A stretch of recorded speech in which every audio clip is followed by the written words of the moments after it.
Oui. Alors, une question me brûle les lèvres, Violaine. Pourquoi tu voulais parler de la prostitution dans la Grèce antique? Ah, c'est une bonne question. Je recommence comme Janine, oui. Non, mais parce que ce qui m'intéressait, c'était la condition de la femme dans l'Antiquité.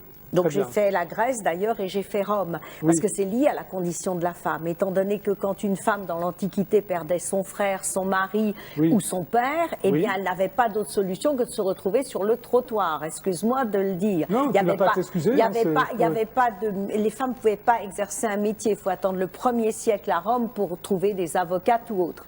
Donc même des femmes qui avaient une certaine fortune ou une certaine aisance et qui étaient de naissance libre pouvaient du jour au lendemain être vendues dans des marchés d'esclaves et se retrouver prostituées. Ça, je ne savais pas du tout. Oui, je pensais que c'était... C'est pour ça que je fais le livre. Oui, excellente réponse à ma question qui était censée.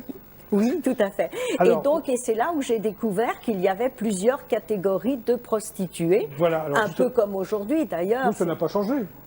Ça n'a guère changé, c'est-à-dire la prostituée qui dépend d'un tenancier ou autre, et puis la prostituée indépendante qui, elle, va devenir l'égérie d'un sculpteur ou d'un peintre, et puis qui peut gagner beaucoup d'argent, comme on le disait en début d'émission, qui fait monter les prix. Très bien. Alors le chapitre 1 s'appelle « L'amour masculin ». Oui. Alors l'amour grec, c'est ça? Oui, bien sûr. Alors c'est ce qui dit « l'emporterait de beaucoup sur l'amour d'un homme pour une femme ». Oui.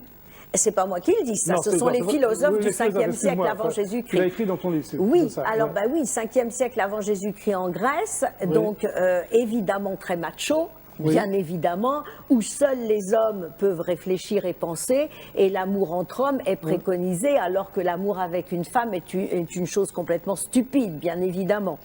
Donc c'est normal, on a appelé ça l'amour grec, donc d'un homme plus âgé qui initie un jeune, surtout dans les palestres, dans les écoles de médecine ou autres. C'est l'amour entre les amants adultes et les aimés adolescents. Tout à fait, oui. Voilà.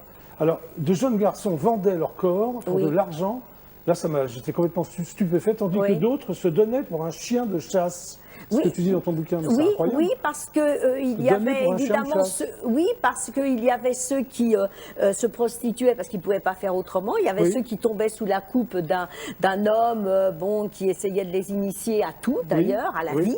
Et puis il y avait les gens qui avaient beaucoup d'argent mais qui étaient assez malsains et qui allaient se prostituer, on va dire, rien que pour le plaisir de se prostituer. Voire pervers. Pervers, tout à fait. On est dans... quand même. Oui, mais bon, ça nous est narré par les poètes, par les historiens de l'époque. Donc on n'a pas à le mettre. On n'a pas à le mettre en doute, bien sûr. Et d'ailleurs, les extraits que je donne sont, je les ai traduits évidemment directement des textes grecs. Le chapitre 2, c'est les coutumes des villes, c'est ça? Oui, parce qu'il y avait des villes qui étaient connues pour être spécialisées dans la prostitution, on va dire, comme la ville de Mytilène, qui était Lesbos aujourd'hui, qui était connue pour être extrêmement libre.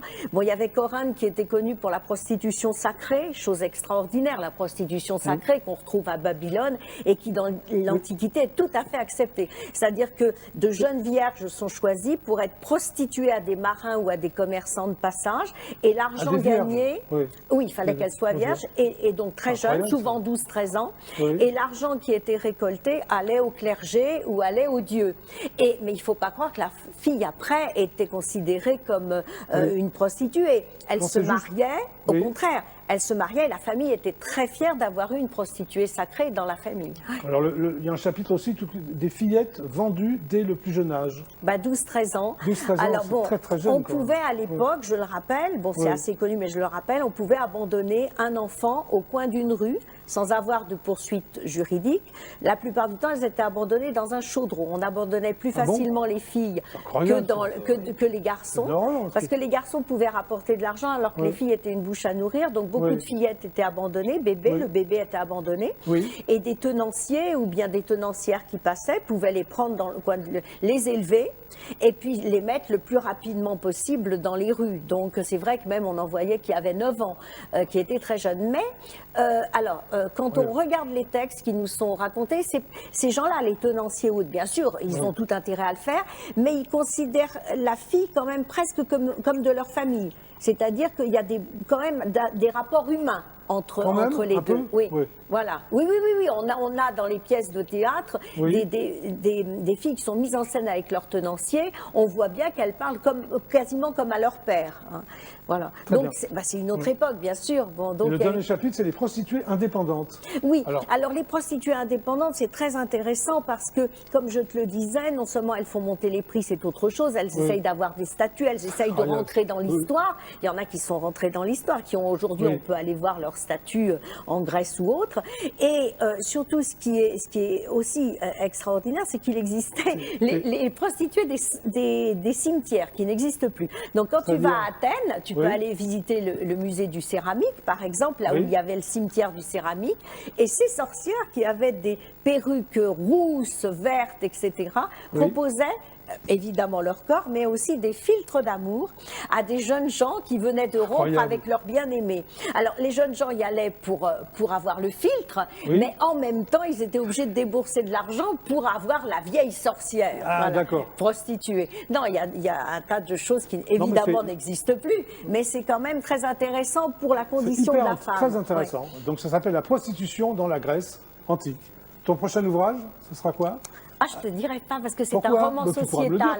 Mais non, c'est un roman sur un sujet sociétal que l'on connaît vraiment, qui nous empoisonne la vie actuellement. Voilà. Et que j'ai terminé d'ailleurs. D'accord, tu viendras en parler quand même. Oui.